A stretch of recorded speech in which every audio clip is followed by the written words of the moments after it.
News point लेकर हाजिर हूं मैं राजीव। दोनों हाथों में लड्डू रखना मुश्किल काम है दोस्तों, लेकिन नरेंद्र मोदी शायद इस कला में भी माहिर हैं।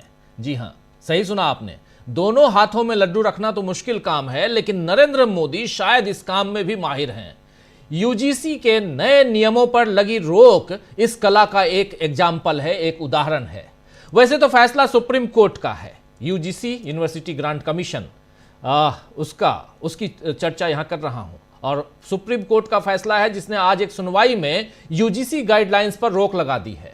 यानी मामला ठंडे बस्ते में जा चुका है। अब 19 मार्च को जब अगली सुनवाई होगी, तब तक बीजेपी कोई नया पैंतरा वोटर्स के सामने, यानी वोटर्स को साधने के लिए ढूंढ ही लेगी। दोनों हाथों में लड्डू रखने की क्रोनोलॉजी जरा देख लीजिए। 13 जनवरी को यूजीसी ने एससी, एसटी और ओबीसी छात्रों को उत्पीड़न से बचाने के लिए नई गाइडलाइंस लागू की, इसी 13 जनवरी को। फिर देश भर में इस पर सवर्ण छात्रों ने विरोध प्रदर्शन शुरू कर दिया। कई जगहों पर तो जेएनयू में सरकार के खिलाफ लगे थे। तब छात्रों सामने रख रहा हूं कि सच्चा न्याय किसी के साथ अन्याय नहीं हो, यही सुनिश्चित करता है। कानून की भाषा भी साफ होनी चाहिए और भाव भी। बात सिर्फ नियम नहीं, नियत की भी होती है।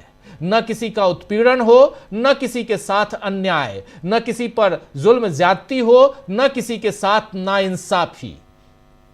यह बात यहां अखिलेश यादव लिख रहे हैं। खैर, अब माननीय न्यायालय का फैसला तो लोग इंसाफ का इंतजार कर रहे हैं। उनका फैसला है तो लोग अब इंसाफ का इंतजार करेंगे ही। लेकिन दलितों की मसीहा कहे जाने वाली मायावती ने बिना देर किए बीजेपी का साथ किस तरह दिया है, उनके ट्वीट से जरा समझ लीजिए। यहां भी थोड़ा सा उस क्रोनोलॉजी को समझने की कोशिश कीजिए। मायावती क्या लिख रही हैं? विश्वविद्यालय अनुदान आयोग यूजीसी द्वारा देश के सरकारी व निजी विश्वविद्यालयों में जातिवादी घटनाओं को रोकने के लिए जो नए नियम लागू किए गए हैं, जिससे सामाजिक तनाव का वातावरण पैदा हो गया है, ऐसे वर्तमान हालात के मद्देनजर माननीय सुप्रीम कोर्ट का यूजीसी के नए नियम पर रोक लगाने का आज का फैसला उचित। सुन लिया आपने? इसके आगे भी है।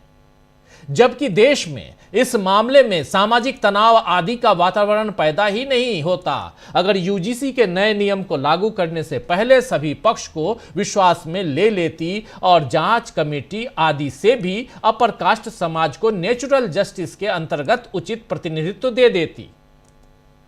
सुन लिया आपने?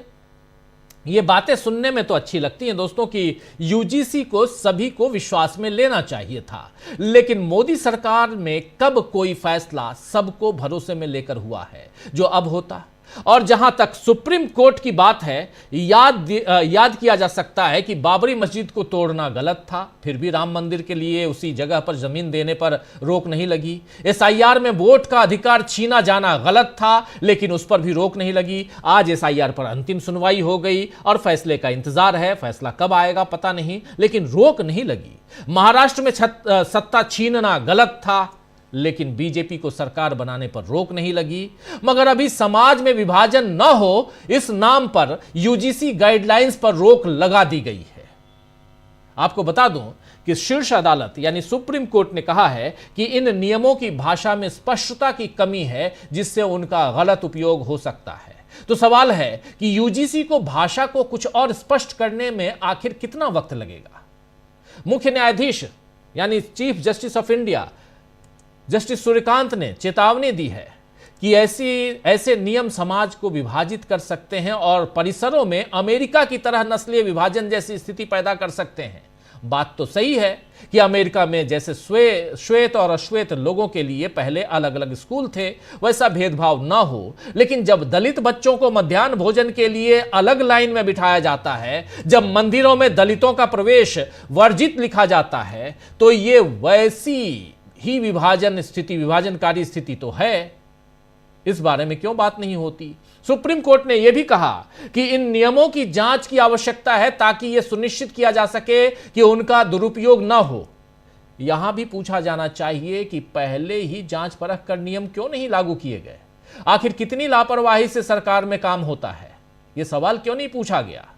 इसके अलावा सुप्रीम कोर्ट ने सॉलिसिटर जनरल से कहा, यानी तुषार मेहता से कहा है कि वो एक विशेषज्ञ कमेटी गठित करें जिसमें कुछ प्रतिष्ठित व्यक्तियों को शामिल करने पर विचार किया जाए ताकि समाज में बिना भेदभाव के समग्र विकास हो सके। तो आखिरी सवाल यह है सुप्रीम कोर्ट से कि कौन तय करेगा कि जातिगत भेदभाव दूर करने का विशेषज्ञ कौन है, वो प्रतिष्ठित व्यक्ति कौन है? क्या इस कमेटी में भी सरकार की पसंद के लोग शामिल नहीं होंगे या फिर निष्पक्ष तरीके से विशेषज्ञों का चयन होगा? संदेह है।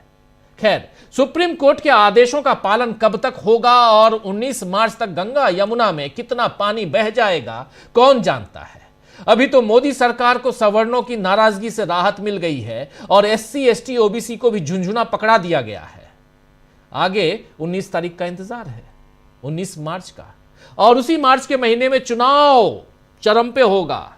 चुनाव की घोषणा हो चुकी होगी 5 राज्यों में, जिसमें असम, पश्चिम बंगाल, केरल, पुदुचेरी और तमिलनाडु। और उस समय सुनवाई होगी, उससे पहले जो हो गया आप देख रहे हैं। तो चर्चा करेंगे दोस्तों कि क्या मोदी सरकार ने कांग्रेस, समाजवादी पार्टी, RJD इन सब की चुनावी रणनीति में सेंधमारी कर दी है। लेकिन इन सब के बीच क्या सुप्रीम कोर्ट में हार गई है सरकार? मामला जो है वो क्या है? यूनिवर्सिटी ग्रांट कमीशन यानी UGC ने ये नियम 2019 में दायर उस जनहित याचिका के बाद बनाए थे जिसे रोहित वेमुला और पायल तड़वी की माताओं ने दाखिल किया था। दोनों छात्रों ने, रोहित वेमुला ने भी और पायल तड़वी ने भी, दोनों ने कथित जातिगत भेदभाव के कारण आत्महत्या कर ली थी। कहने में भी अच्छा नहीं लगता, सुनने में भी अच्छा नहीं लगेगा आपको। 2025 की शुरुआत में सुप्रीम कोर्ट ने केंद्र से कहा था कि वो यूनिवर्सिटीज के जितने भी कॉलेजेस हैं उसके कैंपस में जातिगत भेदभाव से निपटने के लिए एक मजबूत और प्रभावी तंत्र बनाए।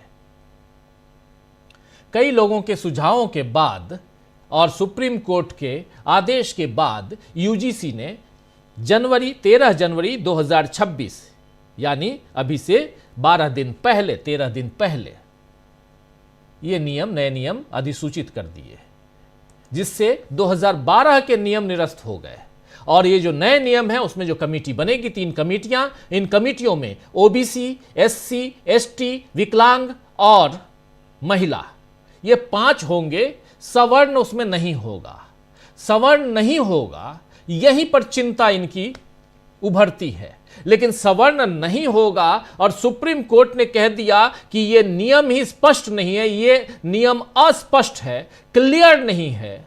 जो नियम बनाया गया है इसकी जो ड्राफ्टिंग है वो ठीक नहीं है। अगर ये सब है तो ड्राफ्टिंग और नियम को स्पष्ट करने में कितना समय लगेगा, पहले भी मैं पूछ चुका हूं। तो बहुत सारे सवाल हैं, इन सवालों का जवाब ढूंढने की चलिए कोशिश करते हैं। मामला UGC का है, यूनिवर्सिटी ग्रांट कमीशन। अभी नारे लग रहे थे, भगवाधारी नारे लगा रहे थे, सोशल मीडिया पे काफ़ी वायरल है, डैश डैश डैश तेरी कब्र खुदेगी। किसी ने पूछा, किसी ने कहा, किसी ने आरोप लगाया, किसी ने नहीं। चलिए बढ़ते हैं आगे। हमारे साथ कुछ वरिष्ठ साथी जुड़े हुए हैं, उनसे पहले आपका परिचय करवाता हूं, फिर आगे बढ़ते हैं। 5 वरिष्ठ साथी हमारे साथ जुड़े हुए हैं। अमलेंदु उपाध्याय जी हैं, प्रशांत टंडन जी हैं हमारे साथ, शकील अख्तर जी हैं हमारे साथ, प्रफुल्ल कोलखियान जी हैं और प्रेम कुमार जी हैं। आप पांचों का स्वागत है, इस्तकबाल है, स्वागत इस्तकबाल। आप तमाम दोस्त साथी शुभचिंतक आप सबका जो अब तक जुड़ चुके हैं उनका भी, जो जुड़ने वाले हैं उनका भी। प्रेम कुमार जी, सबसे पहले आपके पास आना चाहता हूं, आपसे समझना चाहता हूं, ये जो मामला है बहुत महत्वपूर्ण है, आप जान रहे हैं। और चूंकि UGC का मामला सुप्रीम कोर्ट में ऐसे देखा जाए तो हार गई सरकार, सीधे कह सकते हैं हार गई है। इसलिए हार गई है कि सरकार ही लेके आई थी UGC का ये नया नियम, सीधे सीधे। अब इसके तह में जाएंगे और समझेंगे। लेकिन सुप्रीम कोर्ट में सरकार को क्यों हारना पड़ा?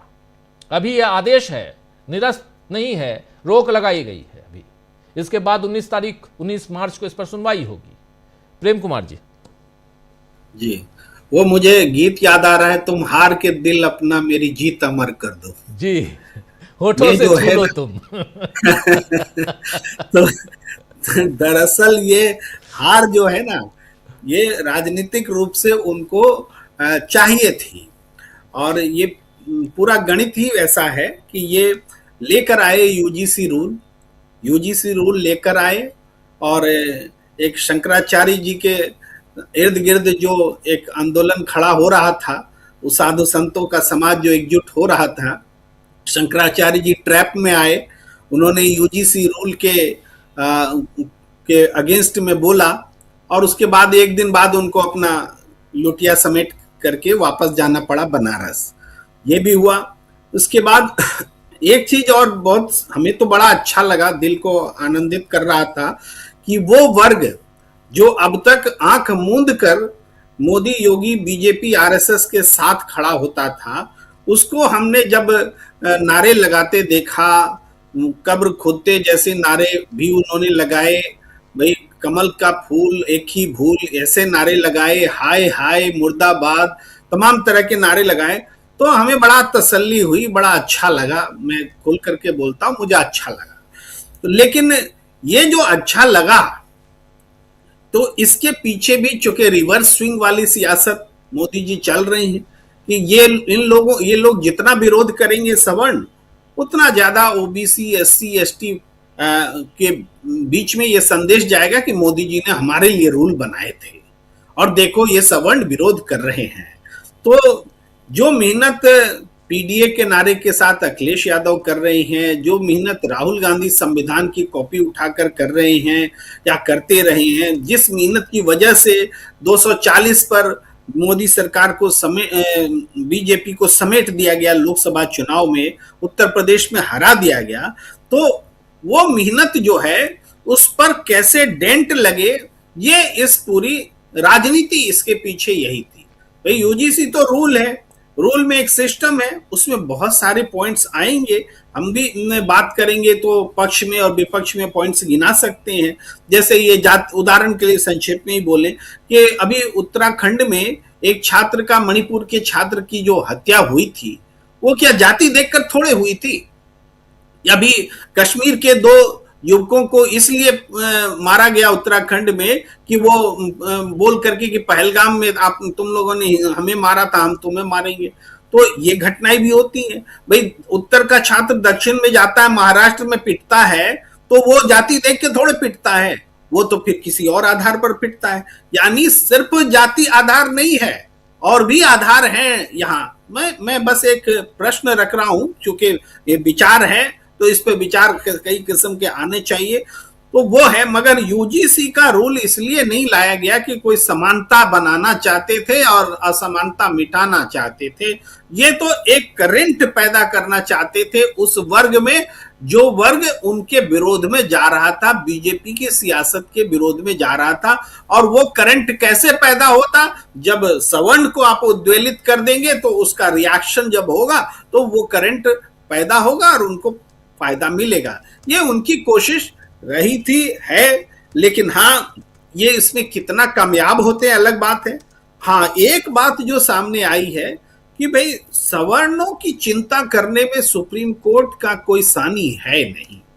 सबसे पहले बिना टाइम गंवाए सवर्ण की चिंता सुप्रीम कोर्ट करता है, ये एक बार फिर पुष्ट हो गई है।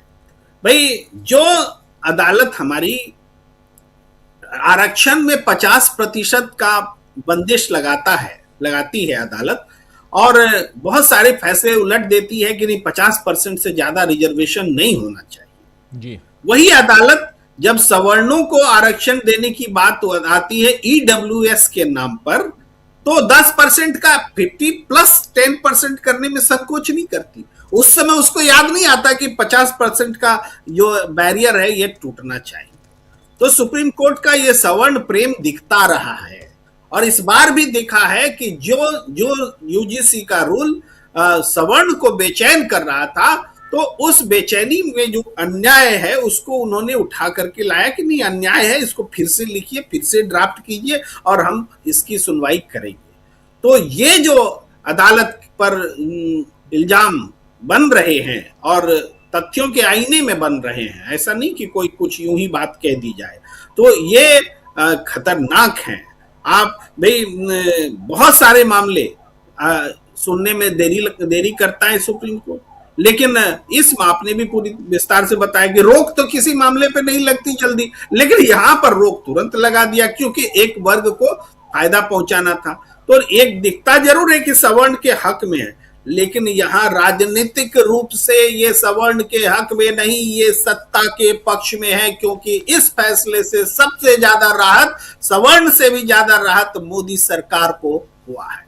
जी जी जी, सवर्ण से भी ज्यादा राहत मोदी सरकार को यहां मिली है, और ये बात यहां कह रहे हैं प्रेम कुमार जी, हमारे साथी। शकील जी, जल्दी से आपके पास आना चाहता हूं, फिर प्रशांत जी और प्रफुल्ल जी और अमलेंदु जी हमारे साथ जुड़े हुए हैं। शकील जी, कैसे आप देखते हैं, जरा पहले इसी की चर्चा करें। उधर संसद में भी जो कुछ हुआ है उस पर सेकेंड राउंड में आऊंगा, लेकिन यूजीसी, यूनिवर्सिटी ग्रांट कमीशन, विश्वविद्यालय अनुदान आयोग, इसके नए नियमावली, और उस नियमावली में, और खासकर रोहित वेमुला का जो मामला हुआ था, और उस मामले के बाद यहां सुप्रीम कोर्ट के ही आदेश से नियम बनाने थे, लेकिन उस नियम को आज सुप्रीम कोर्ट ने ही उस पर रोक लगा दी।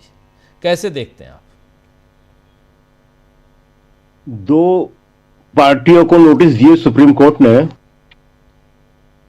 केंद्र सरकार और यूजीसी को। हमारे ख्याल में एक नोटिस और देना चाहिए था। कारण बताओ, कमजोर वर्ग के छात्र छात्राओं को, कि इतने सालों से सहते आए हो, अब और अन्याय क्यों नहीं सह सकते? नया क्या हो गया है?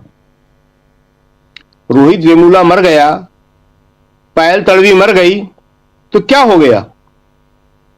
तुम्हारे ऊपर पेशाब होता है, घोड़ी पर तुम्हें बैठने नहीं दिया जाता है, चप्पल पहनकर तुम किसी सामंत के घर के सामने से नहीं निकल सकते हो।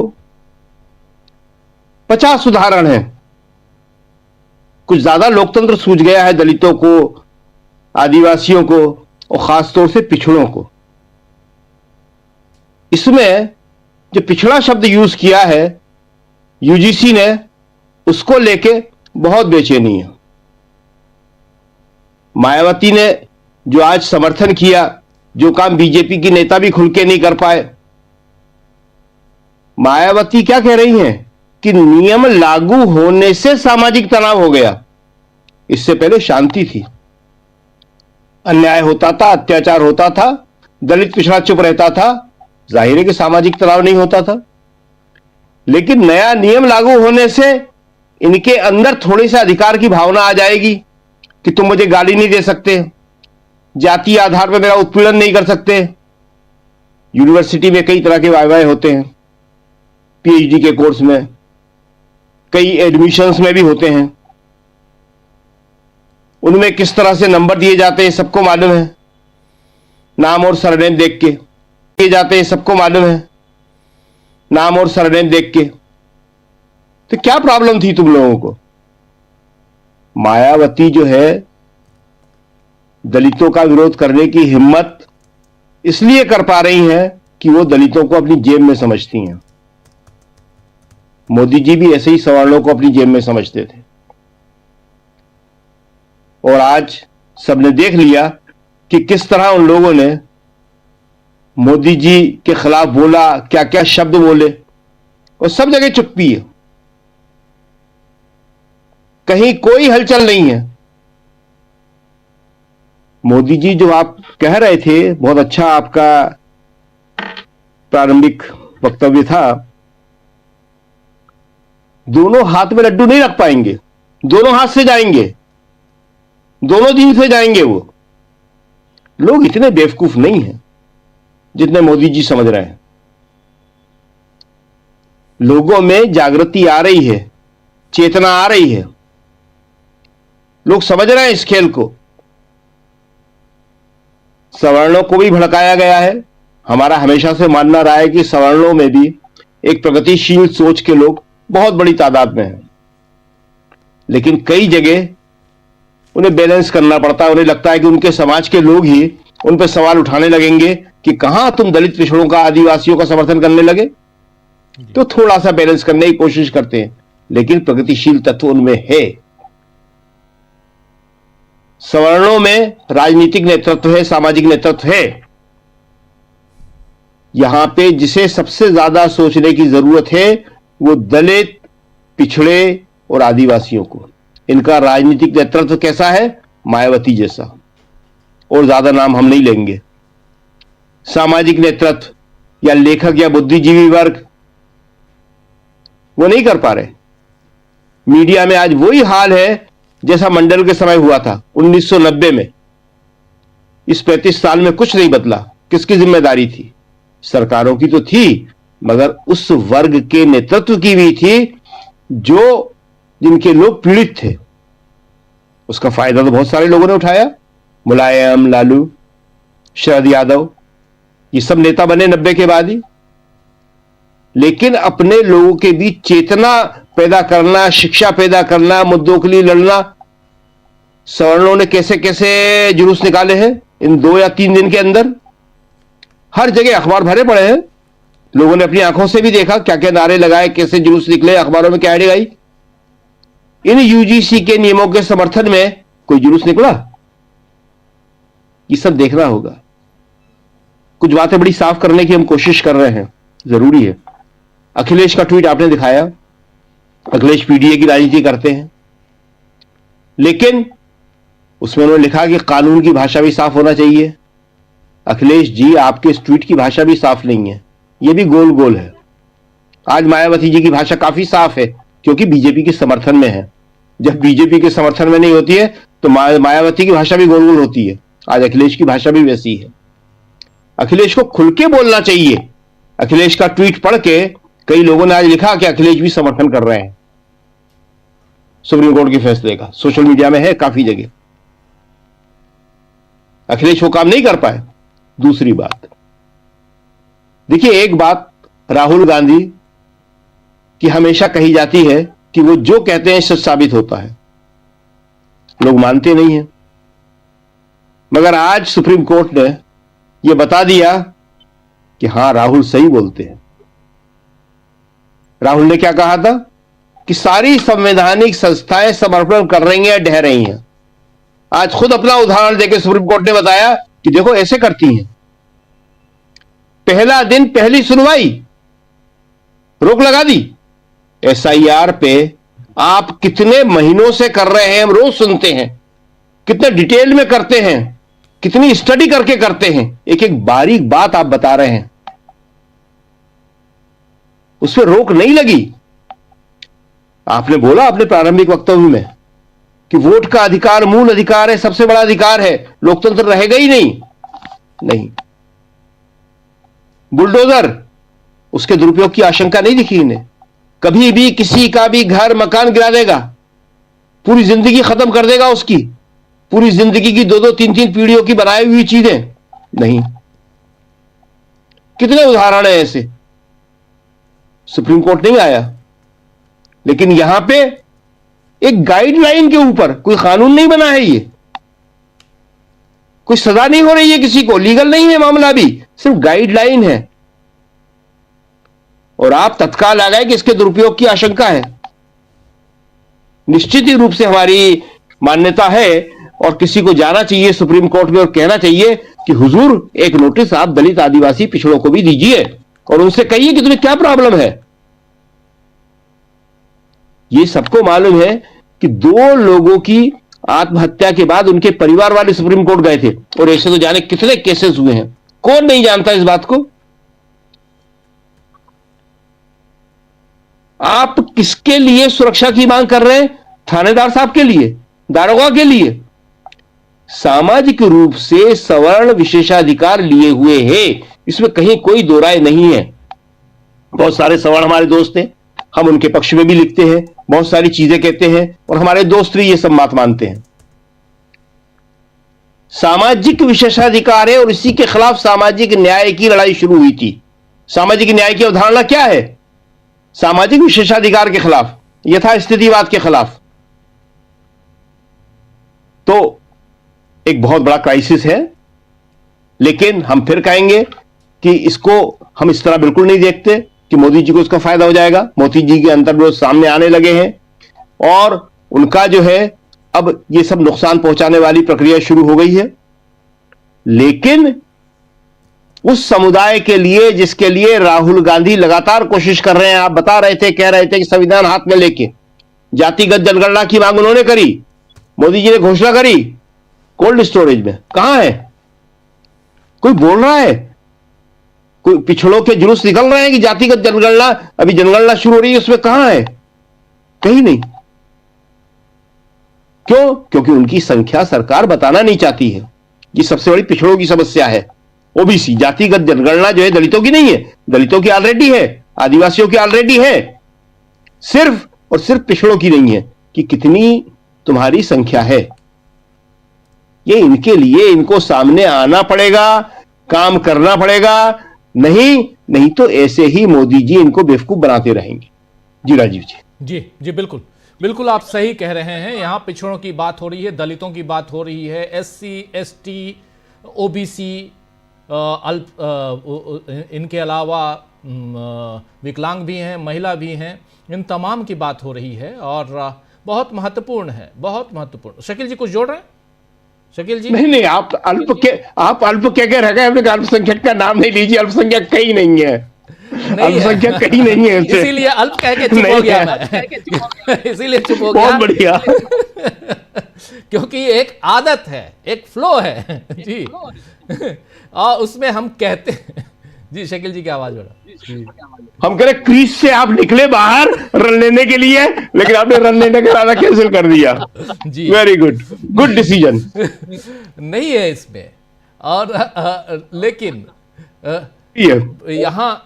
यहाँ नारे लगा रहे थे जब डॉट डॉट डॉट तेरी कब्र खुदेगी, तो उसके, और ये नारे लगाने वाले भगवाधारी थे।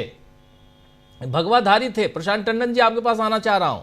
यूजीसी की बात हो रही है, नए गाइडलाइंस की बात हो रही है, बवाल मचा हुआ था 3-4 दिनों से। जैसे ही ये गाइडलाइंस आई थी उसके बाद से आज सुप्रीम कोर्ट ने पहली सुनवाई और सीजेआई वही जो एसआईआर की सुनवाई कर रहे हैं, जस्टिस सूर्यकांत और जस्टिस जॉय माल्या बागची, इन दोनों की बेंच ने फटाफट सुबह इस पे रोक और फटकार लगाते हुए, और खबरें चली, फटकार लगाई सरकार को, यूजीसी को, सुप्रीम कोर्ट ने, और बाकी क्या क्या है वो सब तो आपने देख लिया।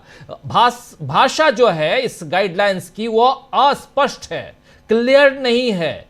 पहले भाषा सुधारें और उसके बाद इसमें कुछ विश्लेषकों को रखें, अच्छे, जो गाइडलाइंस बनाने में मदद करें। अच्छे विश्लेषक कहां से आएंगे? प्रशांत जी आप जा रहे हैं क्या? मुझे नहीं पता उन विश्लेषकों में।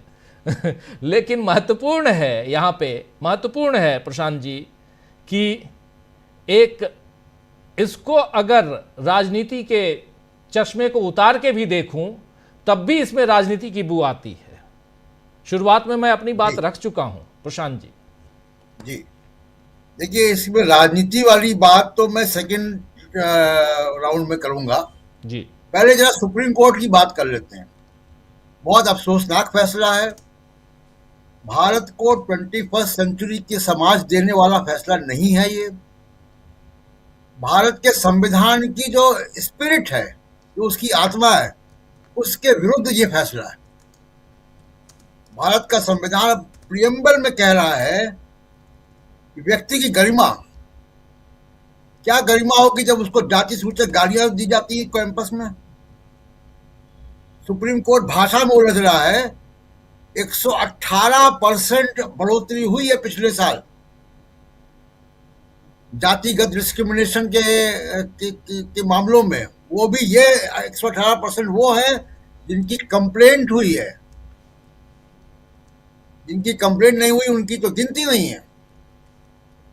तो बहुत ही अफसोसनाक फैसला है। लेकिन जरा जो माननीय जजेस हैं उनके बारे में, उनके फैसले के बारे में मैं चर्चा करूंगा। लेकिन दो एक बातें बड़ी स्पष्ट हैं यहाँ पे। पहली बात कि हमको मानना चाहिए कि आरएसएस एक मनुवादी संस्थान है, एक मनुवादी संगठन है, ब्राह्मणवादी संगठन है। वो बीजेपी उसका पॉलिटिकल आउटफिट है और सरकार उसका प्रोडक्ट है, इस वक्त की मौजूदा सरकार। तो इसमें कोई कंफ्यूजन नहीं होना चाहिए, पहली बात। दूसरी बात, सरकार इस बिल को लेकर नहीं आई थी, सरकार ने गाइडलाइन नहीं बनाई है। ये सुप्रीम कोर्ट में जब पायल तड़वी और रोहित वेमुला की मां गई और सुप्रीम कोर्ट के निर्देश के बाद ये गाइडलाइंस बनी है। इसमें कोई कैबिनेट का फैसला नहीं है मोदी सरकार का। ना मिनिस्ट्री ऑफ एचआरडी का कोई डायरेक्शन है यूजीसी को कि ऐसी गाइडलाइन बनाओ दलितों के, ओबीसी के और ट्राइबल के छात्रों के पक्ष में। ऐसी कोई गाइडलाइन नहीं है। ये सुप्रीम कोर्ट के निर्देश के बाद बनी है। तो सरकार का इसमें कोई रोल नहीं है।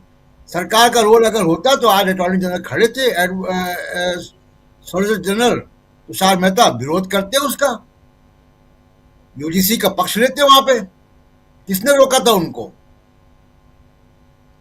तो एक तो ये बात। दूसरी बात कि जो माहौल देश में बनाया गया, मैं तो मंडल के समय भी रिपोर्टर था राजीव जी।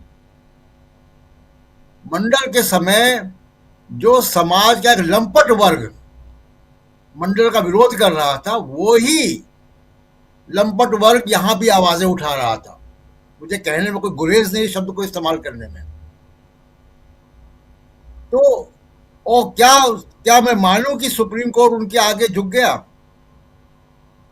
क्या उनकी बात रख ली गई? इसी सुप्रीम कोर्ट ने SC/ST एक्ट, एट्रोसिटीज एक्ट को डाइल्यूट किया था FIR के मामले में, जिसमें देशव्यापी बंद हुआ था। उसके बाद सरकार ने हस्तक्षेप किया और उसको रिस्टोर किया था। सरकार तो सुप्रीम कोर्ट की बातें कहां मानती है? बहुत सी बातें। सुप्रीम कोर्ट ने कहा कि चीफ इलेक्शन कमिश्नर और इलेक्शन कमिश्नर के अपॉइंटमेंट में नेता प्रतिपक्ष के साथ सुप्रीम कोर्ट के CJI को भी रखो। सरकार कानून ले आई, CJI को बाहर कर दिया। तो आज अगर सुप्रीम कोर्ट ने इसको स्टे किया है तो सरकार ले आए ना कानून। सरकार कानून ला के सुप्रीम कोर्ट के जजमेंट को किनारे कर दे। जी, कौन रोकेगा इनको? विपक्ष भी साथ देगा। अगर इनकी नियत है वाकई कि दलितों के साथ और समाज के पिछड़े वर्ग के साथ, आदिवासियों के साथ यूनिवर्सिटीज में, शिक्षण संस्थाओं में उचित व्यवहार नहीं होता, भेदभाव होता है, एट्रोसिटीज होती है, तंज कसे जाते हैं, आत्महत्या में मजबूर किया जाता है, जिसको इंस्टीट्यूशनल मर्डर कहा हुए, पायल तड़वी का हो मामला या रोहित वेमुला का हो, तब ये माननीय अदालत कहाँ थी? इसीलिए राजीव जी, पंडित नेहरू ने 9वीं अनुसूची का प्राविधान किया था फर्स्ट अमेंडमेंट में। जब जमींदारी उन्मूलन कानून लाए तो उसको पहली 9वीं अनुसूची में रखा कि वो न्यायिक स्कूटनी के बाहर है वो। वरना जो जज साहिबान जो कि वैसे खानदानों से आते थे, वो उसको मानवाधिकार का मामला और संपत्ति का अधिकार का मामला करके उसको खत्म कर देते। 50% की सीलिंग तमिलनाडु में क्यों नहीं लागू होती है सुप्रीम कोर्ट की? क्योंकि वो 69% आरक्षण तमिलनाडु में है, वो 9वीं अनुसूची का हिस्सा है। अगर मोदी सरकार वाकई दलितों के, पिछड़े के, आदिवासियों के सम्मान की रक्षा करना चाहती है तो कानून बनाए और 9वीं अनुसूची में डाल दे। सुप्रीम कोर्ट कुछ नहीं कर पाएगा। लेकिन नियत नहीं है। और जो माननीय जज साहब ये कह रहे हैं कि अमेरिका में श्वेत और अश्वेत लोगों के अलग अलग स्कूल है, उनकी जानकारी अधूरी है। 1954 में अमेरिका के सुप्रीम कोर्ट ने इस तरीके के स्कूल्स को इलीगल कर दिया था। अमेरिका में इस वक्त एक भी स्कूल नहीं है ऐसा। बल्कि इसका उल्टा जो यूजीसी ने आज भारत में किया है, यूनिवर्सिटी ऑफ कैलिफोर्निया 2023 में कर चुकी है। कैलिफोर्निया स्टेट यूनिवर्सिटी यानी उसके सारे कॉलेजेस कैलिफोर्निया स्टेट में जातिगत डिस्क्रिमिनेशन, साउथ एशिया का जातिगत, बहुत स्पेसिफिक है, साउथ एशिया का जातिगत डिस्क्रिमिनेशन को नस्लीय भेद के तौर पे देखेंगे। वो उसमें जुर्माना है, उसमें सजा है। अब दूसरी बात, अगर मोदी सरकार की ये नियत ही है तो कर्नाटका तैयारी कर रहा है, असेंबली में है रोहित वेमुला एक्ट, तेलंगाना ड्राफ्ट कर रहा है उसको, तेलंगाना की असेंबली, राहुल गांधी उसको घोषित कर चुके हैं। तो कर्नाटक और तेलंगाना की तर्ज पे क्या बीजेपी के राज्य की कोई सरकार ऐसा कोई एक्ट बना रही, रोहित वेमुला एक्ट? रोहित वेमुला एक्ट में 10,000 रुपये फाइन और जेल का प्राविधान है। तो सुप्रीम कोर्ट ने बहुत, जिसको कहा जाए कि 21st सेंचुरी का जो समाज है उसको बनाने का काम नहीं किया, जो आज के समाज की जरूरत है। हमारे पहले के वक्ता कह चुके हैं कि किस तरीके की डिस्क्रिमिनेशन है, रोज हम लोग ये बातें करते हैं, किस तरीके का जाति सूचक, और ये कोई स्टेटस की बात नहीं है। लालू प्रसाद यादव जो राष्ट्रीय स्तर के नेता है, अखिलेश यादव जो मुख्यमंत्री रह चुके हैं, उनको टीवी चैनलों पे, लाइव टीवी चैनलों पे जाति सूचक बातें कही जाती हैं आज भी।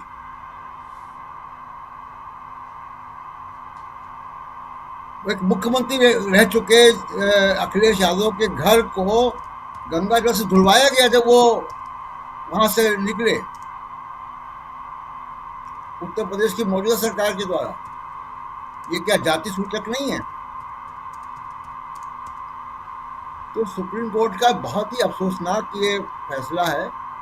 और अगर मोदी सरकार में वाकई विल पावर है, वाकई वो कंस्टिट्यूंसी को एड्रेस करना चाहते हैं, तो ले आए सुप्रीम, जैसे चुनाव आयोग को के मामले पे कानून ले आए थे, ले आए। या बीजेपी की तमाम सरकारें राजस्थान में, उत्तर प्रदेश में, मध्य प्रदेश में, तमाम राज्यों में, वहाँ रोहित वेमुला एक्ट ले आए जी। तो वो नहीं करेंगे। बिल्कुल। इसकी राजनीति में कितना नफा नुकसान है उसका सेकेंड और बात करो। जी बिल्कुल, इसकी राजनीति पे बात करेंगे। सुप्रीम कोर्ट ने आखिर क्यों रोक लगाई, इस पे हम बात कर रहे हैं। बात है यूजीसी गाइडलाइंस, नए गाइडलाइंस, नए रूल की, और उसमें जिन सबसे ज़्यादा जिनको तकलीफ थी वो सवर्ण थे, जो लगातार नरेंद्र मोदी की सरकार के खिलाफ हमलावर थे, हल्ला बोल कर रहे थे। लेकिन अब आज पहली सुनवाई में ही सुबह सुबह सबसे पहले सुनवाई होती है यूजीसी पे, और सुप्रीम कोर्ट में 2 जजों की बेंच बैठती है, जस्टिस सूर्यकांत और जस्टिस CJI सूर्यकांत साहब और जस्टिस जोय माल्या बागची। और यही दोनों जजों की बेंच SIR पर भी सुनवाई कर रही थी। आज SIR पर सुनवाई पूरी हो चुकी है। आपको याद होगा कि बिहार में जब SIR यानी स्पेशल इंटेंसिव रिवीजन, मतदाताओं की सूची का गहन पुनरीक्षण कार्यक्रम, इसकी जब शुरुआत हुई मई में, 25 मई को नोटिफिकेशन आया, 26 मई से इसकी शुरुआत हुई थी, और 2 महीने में बिल्कुल फटाफट सब कुछ हो गया। चुनाव भी करवा दिया गया, 65 लाख से ज्यादा लोगों के नाम काट दिए गए, और इस पे बवाल मचा। उससे पहले सुप्रीम कोर्ट में याचिका लग गई थी SIR पे। 10 जुलाई को पहली बार सुनवाई हुई सुप्रीम कोर्ट में इस याचिका पे, और उसके बाद लगातार सुनवाई, जुलाई के बाद अगस्त, फिर सितंबर, अक्टूबर, नवंबर, दिसंबर, और अब 2026 का जनवरी का महीना ये खत्म हो गया लगभग। आज 28 तारीख बीत गई, 29 तारीख बीत गई, 28 में कह रहा हूं, 29 तारीख आज बीत गई, और उसके बाद बीत ही रही है, कुछ घंटे में बीत जाएगी। और उसके बाद अब फैसला SIR पर सुरक्षित रख लिया गया है। SIR पर फैसला सुरक्षित रखा गया है, सुनवाई पूरी हो गई है। सुनवाई में क्या कुछ हुआ है, किसने क्या दलीलें दी हैं, 11 याचिकाएं, खासकर उन दलीलों को हम आप तक पहुंचा चुके हैं सरल हिंदी में। लेकिन बात यहां पर उससे पहले इसकी बात इसलिए, यूजीसी की बात इसलिए, क्योंकि यूजीसी में जो सवर्णों को सबसे ज्यादा तकलीफ इस बात की थी कि जो गाइडलाइंस है उसमें जो कमेटियां बननी है, 3 स्पेशल कमेटियां बननी है, उसमें OBC, SC, ST, महिला और यहां विकलांग की बात है। इन लोगों को ही रखा गया है और हमको नहीं रखा गया है, हमारे साथ अत्याचार होगा, अन्याय होगा, ये कहा जा रहा था। और इसके बाद कहानी पहुंचती है सुप्रीम कोर्ट में, और फटाफट सब कुछ हो जाता है। चट मंगनी पट ब्याह, यही कहते हैं ना कहावत में। प्रफुल्ल कोलख्यान जी। जी सभी को नमस्कार जी। चट मंगनी पट ब्याह कहावत तो और एक है, हरवरी ब्याह कनपटिए सिंदूर। जी, सिंदूर मांग में पड़ता है, लेकिन हरवरी में जो होता है तो कनपट्टी में ही डाल के काम तमाम हो जाता है। देखिए, सुदर्शन जी की एक कहानी थी, मैं समझता हूँ हर किसी ने पढ़ी होगी। उस कहानी का नाम था हार की जीत। जी, आपने जो सवाल उठाया, सुप्रीम कोर्ट में सरकार हार गई, हार के जीत गई। क्यों? क्योंकि इसका पूरा का पूरा, इसको डेलिब्रेट बोलते हैं, इसको बोलते हैं विलफुल कंफ्यूजन, इच्छाकृत नासमझी या मति भ्रम पैदा करने में सरकार का औजार रहा है। इसका ब्रह्मास्त्र है ब्रह्मास्त्र, भ्रम को अस्त्र बना करके ये इस्तेमाल करते हैं। देखिए, शुरू में ही कह दूं कि मेरे जैसा आदमी जिसको यह कहना मुझे जरूरी लगता है कम से कम अपने लिए किसी भी डिबेट में जाने के पहले, कि इस कानून का मैं पूर्णतः समर्थन में हूं, पूर्णतः समर्थक हूं, जो भी रेगुलेशंस आए, लेकिन इसकी राजनीति के विरुद्ध में हूं, इसके राजनीति के विरोध में हूं। और जाहिर है कि सुप्रीम कोर्ट का जो फैसला आया है, मैं उसको उसी राजनीति के हिस्से के रूप में देखने की स्थिति में हूं। मुझे लग रहा है कि इसके पीछे एक नागरिक के तहत, एक नागरिक के बोध के तहत कि सुप्रीम कोर्ट कहीं न कहीं अपने फैसले में, स्टे के फैसले में, अभी तो कानून पर उन्होंने फैसला नहीं किया है, स्टे किया है, रेगुलेशंस पर फैसला नहीं किया है। अब उन्होंने अपना फैसला सुरक्षित रखा है। मैं उम्मीद करता हूं कि वह इस रेगुलेशंस की भावना को भी सुरक्षित रखेंगे। उनसे अपील ही की जा सकती है। अब इसमें राजनीति का क्यों विरोधी हूं? क्योंकि जैसा कि आपने कहा कि जो अच्छे लोगों की तलाश, मेरी एक कविता थी पहले कभी, हे अच्छे लोगों हमें अच्छे शब्द दो। तो अच्छे लोगों की तलाश सुप्रीम कोर्ट भी कर रही है, और अच्छे लोगों को पेश करने का हमारे यहाँ एक ही दरवाजा है, बचा है, और वो दरवाजा है विवेकानंद फाउंडेशन, वो दरवाजा बचा है आरएसएस, जहां से प्रतिशोध लेने की हुंकार भरी जा रही है। तो अच्छे लोग वो होंगे जो प्रतिशोध को बानी देंगे, अच्छे लोग वो होंगे जो हेट स्पीच फैलाएंगे, अच्छे लोग वो होंगे जो किसी पर आघात लगने को यह बताएं कि तुम्हारा आघात नहीं, यह तुम्हारा पुरस्कार है। ये एक सांस्कृतिक ट्रीटमेंट का, एक कल्चरल ट्रीटमेंट है तुमको, ये कल्चरल शौक नहीं है। इस तरह की स्थितियां पैदा की गई है। किस भाषा की बात करता है सुप्रीम कोर्ट?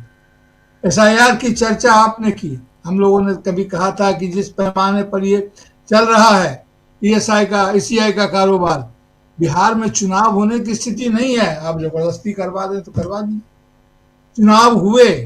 आज अगर सुप्रीम कोर्ट कोई फैसला लेता है और एसआईआर की प्रक्रिया में कोई परिवर्तन होता है, तो बिहार के लोग क्यों नहीं यह महसूस करें कि हमें वंचित किया गया कानूनी प्रावधानों से, जिसकी चर्चा आज हो रही है और आज होगी, आगे और भी होगी। बहरहाल सरकार तो सरकार है। भारतीय जनता पार्टी की दोनों हाथ में लड्डू क्या है, इसको बोलते हैं ना हम लोग, मुहावरा आधा है, दोनों हाथ में लड्डू, सिर कड़ाही में और पैर चूल्हे में। उसका अगला मुहावरा ये है। भारत मुहावरों में, हिंदी प्रदेश मुहावरों में ही जीता है। मैं इस मुहावरे के आगे कुछ नहीं कहूंगा। ये इस राजनीति में उन्होंने साधना चाहा, क्या साधना चाहा कि दलितों को संदेश, ओबीसी को संदेश जाए कि वो उनके रक्षक मोदी जी हैं, उनके लिए क्या कुछ नहीं कर रहे हैं।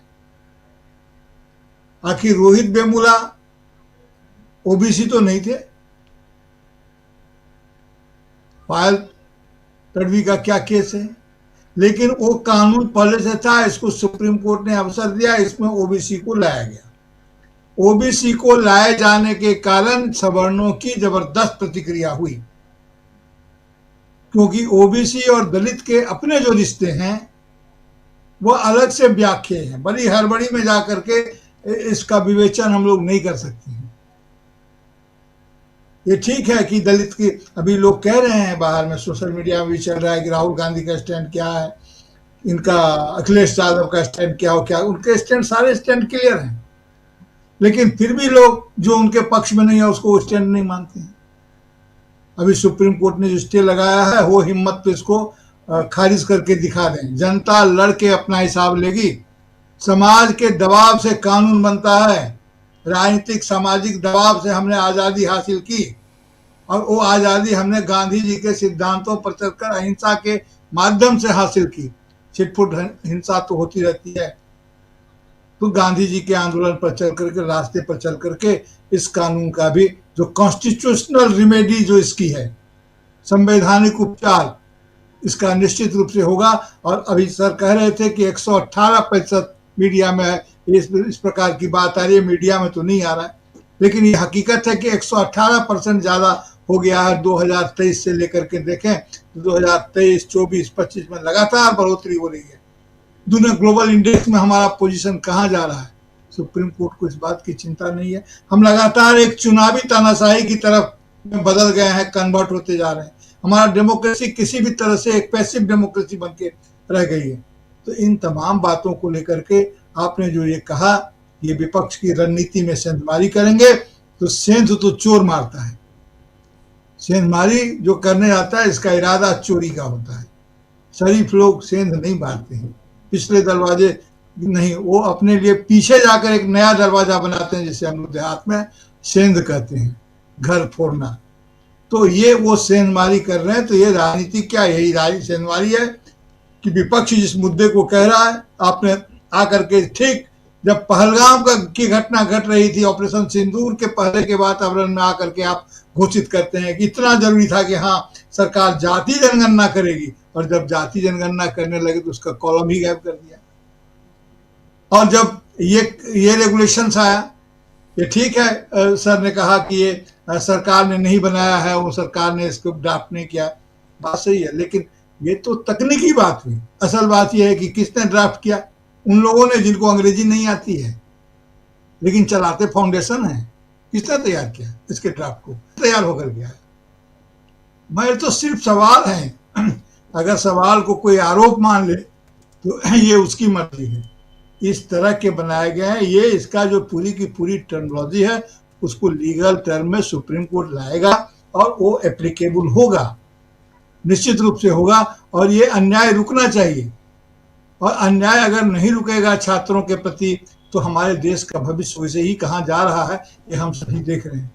लेकिन मैं ये कहूँ कि जो हमारा सोशल रियलिटी है, जो सोशल सिचुएशंस है, उसका रिफ्लेक्शंस अगर यूनिवर्सिटी कैंपस में नहीं होगा तो कहाँ होगा? हमारे जेएनयू जैसी संस्था, जेएनयू जैसे विश्वविद्यालय लगातार वैश्विक और देशीय परिस्थिति में अपने डिबेट को चालू रखते थे, लेकिन इस सरकार ने तो डिबेट का ही ध्वंस कर दिया। सवाल पूछना ही गुनाह हो गया, सवाल करना ही गुनाह हो गया। आज जेएनयू से कोई डिबेट सामने आए ऐसी कोई स्थिति नहीं है, किसी विश्वविद्यालय से कोई डिबेट सामने आए ऐसी कोई स्थिति नहीं रह गई है। तो एक तरफा विन्यास सब चल रहा है, और ऐसे वातावरण में पश्चिम बंगाल की चर्चा बार बार होती है। मैं हर बार कहता हूं कि बंगाल की अस्मिता को चैलेंज मत कीजिए। बंगाल के चुनाव को लेकर के जिस ढंग का वातावरण बना रहे हैं और जो खूनी रवैया रचने की कोशिश कर रहे हैं, और कारण नहीं था कि ममता बनर्जी ने यह कह दिया कि कोई सुरक्षित नहीं है, क्योंकि जो जाल बिछाए गए हैं, जो लैंडमाइन, तब तक पता लैंडमाइन का नहीं चलता है जब तक लैंडमाइन विस्फोट नहीं करता। मैं पॉलिटिकल लैंडमाइन की बात कर रहा हूँ, जिस प्रकार के राजनीतिक यहाँ पर किया जा रहा है। चुनाव जीतने के लिए, एक राज्य का चुनाव जीतने के लिए आप देश तोड़ने के जोखिम को उठाने का दुस्साहस न करें राजनीति में। अभी तो महाराष्ट्र पर मैं अभी नहीं कुछ बोलूंगा, अभी तो जब चलेगा तब महाराष्ट्र का विषय भी नहीं है वो। लेकिन ये जरूर कहूं कि जो समझते हैं कि वो जीत के हार गए, हार के जीत गए, जीत तो शकुनी भी गया था और अपने भांजे को बड़े उल्लास के साथ हाथ पीठ ठोकते हुए कहा था, भांजे हम जीत गए। ये पाशे का खेल नहीं है, ये महाभारत का मैदान बनेगा देश। ये चौसर पर नहीं जीत और हार इसकी तय होगी। तो मैं ये कह रहा हूं कि सुप्रीम कोर्ट को बहुत गंभीरता से इन तमाम मुद्दों पर सोचना चाहिए, और तब फैसला तो उन्होंने सुरक्षित रख लिया है, इस कानून की भावना और जरूरत को भी सुरक्षित रखेंगे, ऐसी मेरी उम्मीद है। सर जी बिल्कुल बिल्कुल बिल्कुल सही आप कह रहे हैं। ज़रा आना चाहता हूँ प्रशांत, अमलेंदु जी आपके पास, आप कैसे देखते हैं इस पर रोक को? सुप्रीम कोर्ट ने जो कहा है, मैंने देख रहा था उस समय सुबह भी, जब थोड़ी देर और तुरंत सुप्रीम कोर्ट ने साफ साफ कह दिया, लेकिन सुप्रीम कोर्ट ने जो बात कही है और उसमें भी कि ये समाज को बांट देगा, इसका बहुत खतरनाक असर होगा।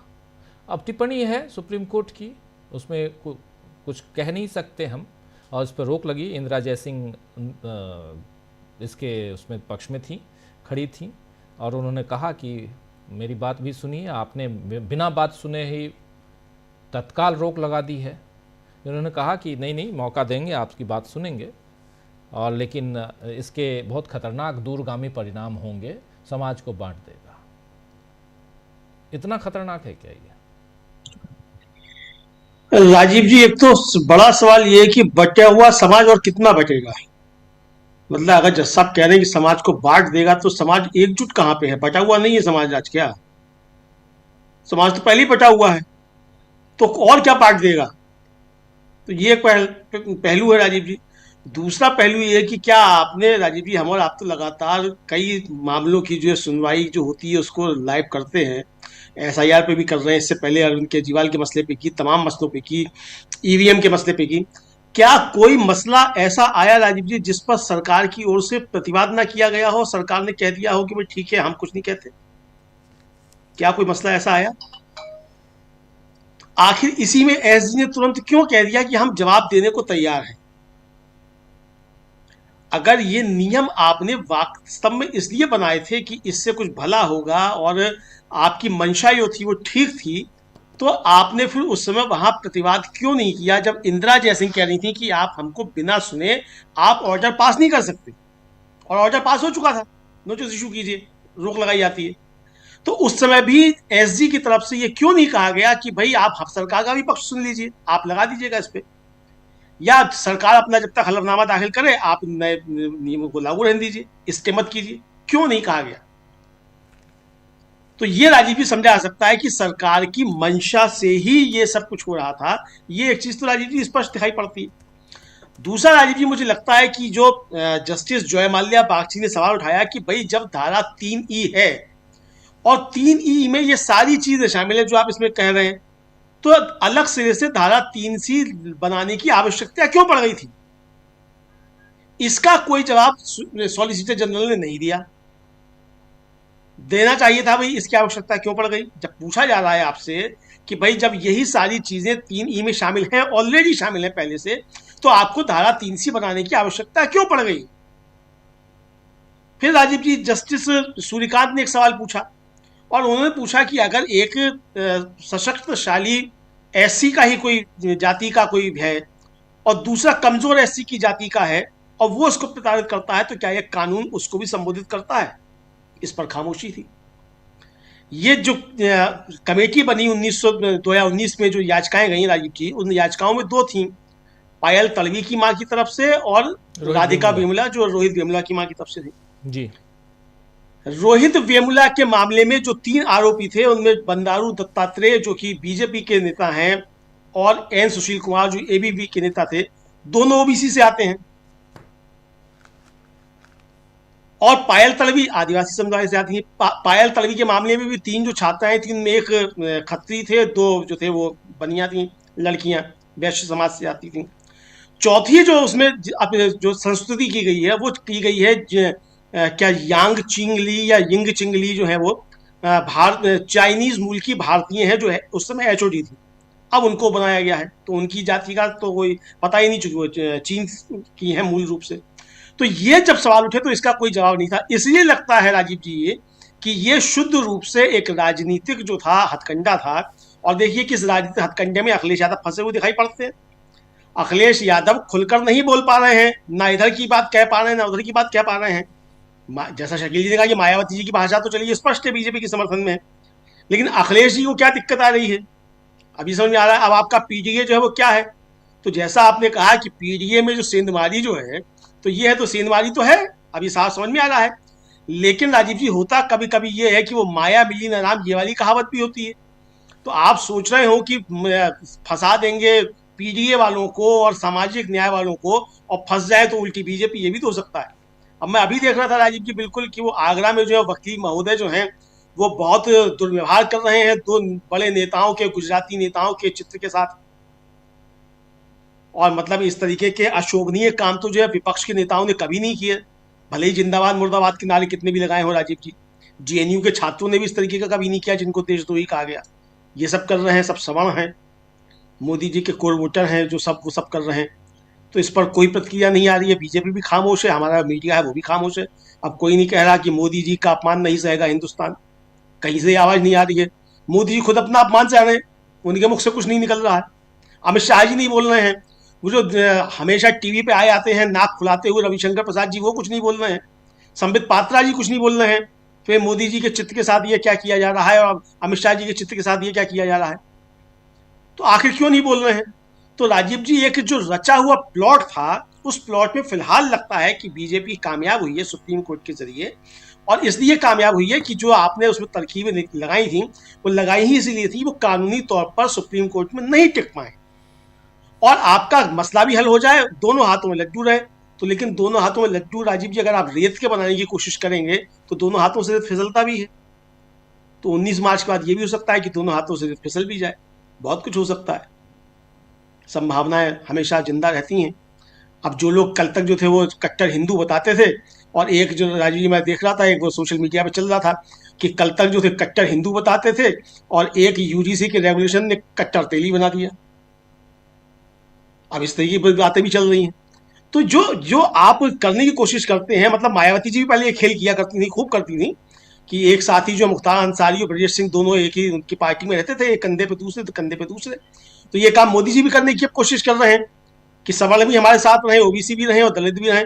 लेकिन भाई मोदी जी समझते हैं कि देश की जनता मूर्ख है, वो मूर्खों के सरदार हैं, लेकिन मोदी जी मूर्खों के सरदार भले ही हों, जनता मूर्ख नहीं है। वो समझती है कि आपकी मंशा जो थी वो क्या थी, आपकी मंशा न्याय दिलाने की थी ही नहीं, और न्याय दिलाने की मंशा होती तो आप इस पर टिकते, सुप्रीम कोर्ट को बताते कि हमारा कानून, ये जो रेगुलेशंस आए हैं बिल्कुल सही हैं, आपके सॉलिसिटर जनरल वहां खड़े होकर इसका विरोध करते, जो कि आपने नहीं किया। जी राजीव जी जी, बिल्कुल बिल्कुल आप सही कह रहे हैं। सॉलिसिटर जनरल आकर विरोध तो किए नहीं, और ये पूरा का पूरा किस ढंग से इसको रचा गया ये आप लोग अच्छी तरह से जानते हैं। जरा इसका पॉलिटिकल एस्पेक्ट्स, इस पे बात करते हैं। पॉलिटिकली प्रेम कुमार जी, सबसे पहले आपके पास पॉलिटिकली इसका कितना इम्पैक्ट किन, और इसमें आप देखिए हम लोग चर्चा कर लिए, शकील जी भी बता रहे थे कि यहाँ अखिलेश यादव ने किस ढंग से ट्वीट किया है, मायावती ने अपने स्टैंड क्लियर कर दिया है, वो बीजेपी के साथ हैं, ये दिखाई दे रहा है, साफ दिखाई दे रहा है उनके ट्वीट से। अखिलेश यादव किसके साथ हैं ये खुल के नहीं कह रहे हैं, लेकिन उनका स्टैंड भी क्लियर है। कांग्रेस पार्टी का स्टैंड, कांग्रेस पार्टी के कुछ नेताओं ने उस समय बयान दिया था, अजय कुमार लल्लू ने, अजय राय ने, खासकर उत्तर प्रदेश में जब ये चल रहा था तो उन्होंने खुलकर बयान दिया था। इसलिए कोई कहे कि कांग्रेस का स्टैंड क्या है, तो ये पहले से क्लियर है कि कांग्रेस का स्टैंड जो है वो, और उसमें भी राहुल गांधी का आज एक और ट्वीट काफ़ी वायरल हो रहा है 2024 का, यूजीसी के नए नियम में कैसे परिवर्तन हो रहे हैं, यहाँ सामाजिक न्याय की धज्जियाँ कैसे उड़ाने की कोशिश हो रही है, ओबीसी और दलित आदिवासी इन लोगों के साथ किस ढंग से व्यवहार किया जा रहा है, ये सारी बातें राहुल गांधी ने उस समय लिखी हैं। जिसका मतलब है कि कांग्रेस का स्टैंड, कांग्रेस अपने स्टैंड पर क्लियर है। जहाँ पर इंदिरा जयसिंह जिस याचिका को लेकर गई थी, उस याचिका के साथ कांग्रेस नजर आती है, ये दिखाई देता है। लेकिन अखिलेश यादव के पीडीए में यहां साफ साफ सेंधमारी की कोशिश आप भी कह चुके हैं, इशारा कर चुके हैं। उसके बाद भी अखिलेश यादव को क्या ये बात समझ में नहीं आई, या अखिलेश यादव की सियासत कुछ और है? और अखिलेश यादव की सियासत पे जाएं, मायावती की सियासत पे जाएं, उससे पहले लेकिन नरेंद्र मोदी, उनकी पार्टी की सियासत पे बात करना ज्यादा जरूरी है। प्रेम कुमार जी। राजीव जी, जो चतुराई नरेंद्र मोदी और उनकी सियासत में है, वही चतुराई अखिलेश यादव भी दिखाने की कोशिश कर रहे हैं कि कहीं चुप रह जाना, कहीं थोड़ा कम बोलना और वक्त को गुजरने देना, ये सारी चीजें वो कर रहे हैं।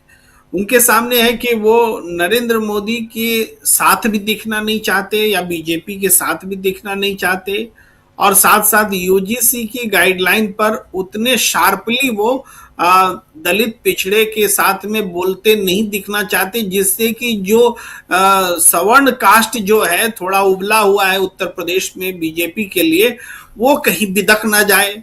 उन्हें साधु संतों और सवर्ण कास्ट के विरोध में भी थोड़ी राजनीतिक संभावना दिख रही है। और वहीं पीडीए तो हम मान के चलने कि हम तो पीडीए हमारे साथ है ही, तो इसलिए ये है दो राजनीतिक चतुराई है। लेकिन हम एक बात जो देखते हैं वो ये कि जब हम बात कर रहे हैं कि बीजेपी और नरेंद्र मोदी की सियासत क्या है, तो ऐसा नहीं है कि आज के जमाने में इस सियासत को SC ST OBC वर्ग नहीं समझ रहा होगा। तो हमें लगता है कि ये सारी कवायद फायदा पहुंचाने के बजाय बीजेपी को उल्टा पड़ सकता है, क्योंकि अब से आगे जबकि यूजीसी पर रोक लग गई है नियम पर, तो सबको ये समझ में आ रहा है कि भाई सुप्रीम कोर्ट का जो फैसला आया है ये बीजेपी के मन मुताबिक है, उसके हिसाब से है। तो सबको ये समझ में भी आता है कि संवैधानिक संस्थानों पर आज बीजेपी का कब्जा हो चुका है। तो ऐसे में दे करके नहीं देना ये बीजेपी की सियासत की फितरत है, और ये बात उस वर्ग को, जो आरक्षित वर्ग है, उसको समझ में आएगी और क्रमशः और स्पष्टता के साथ आएगी। तो जो राजनीतिक लाभ बीजेपी सोच रही थी वो राजनीतिक लाभ न मिलकर के उनको उल्टा पड़ेगा। और दूसरी तरफ सवर्ण जो नाराजगी दिखा रहे हैं, मैं नहीं मानता कि वो झूठी नाराजगी दिखा रहे हैं, उनका गुस्सा झूठा है ये मैं नहीं मानता। भाई वो बेवजह कब्र खुदेगी की बात नहीं बोल रहे हैं, खुद को खुश करने के लिए नहीं कह रहे हैं, वो पुतले जला रहे हैं, जूते मार रहे हैं नरेंद्र मोदी जी के नाम पर, तो ये भी झूठा गुस्सा नहीं हो सकता है। मुझे लगता है सवर्ण समाज का ये गुस्सा ईमानदारी है गुस्से में। अब ये अलग बात है कि थ्योरेटिकली कौन सही कौन गलत ये तो अलग पहलू है, लेकिन गुस्सा बेवजह नहीं है, गुस्सा तो उसका कारण है और वो बीजेपी से नाराज दिख रहे हैं और हैं। तो राजनीतिक रूप से ये अचानक प्यार में बदल जाएगा ये हमें नहीं लगता। ये सवर्ण समाज उखड़ा है और ये जो दोहरापन है बीजेपी की नीतियों का उसको महसूस किया है सवर्ण समाज ने। तो अखिलेश यादव की जो थोड़ी सी नरमी है, चुप्पी है, वो इस बात को समझते हुए भी है कि सवर्ण समाज का ये गुस्सा जो है इसको थोड़ा बनाए रखना चाहिए, हम ऐसा कुछ ना बोले कि उस गुस्से का फायदा हमें ना मिलकर किसी और को मिल जाए। तो ये राजनीति अखिलेश यादव की है, पर हमें लगता है कि बीजेपी के लिए सियासी तौर पर ये यूजीसी का मुद्दा बैकफायर करेगा और आने वाले समय में बहुत स्पष्टता से ये दिखेगा। जी जी जी, आप कैसे देखते हैं शकील जी? शकील जी, इसकी सियासत इसमें। तो राजीव जी, सियासत तो वही है कि ये सब कुछ राहुल की वजह से हो रहा है।